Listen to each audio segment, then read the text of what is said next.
Okay, humanamig assemble sa cylinder head.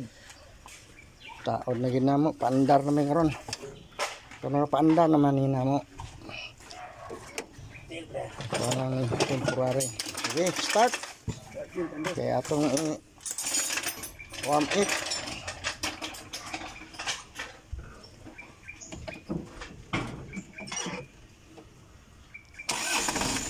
Okay. Tara. Diok ra pre. Oh, daw dili kan disukor na pre. Ini ko lagi iler amigo. Aircon natin. Okay.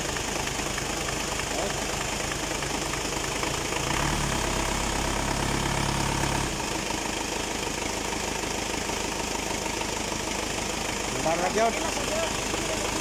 Andar na gyud ang bago namong buot, diilisan namong piston ring. Kay was compression na. Ito na. Okay lang niyahang cylinder head gasket.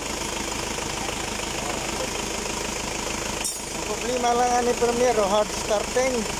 Kaya ang induction pump di ay retired ra ang kuan.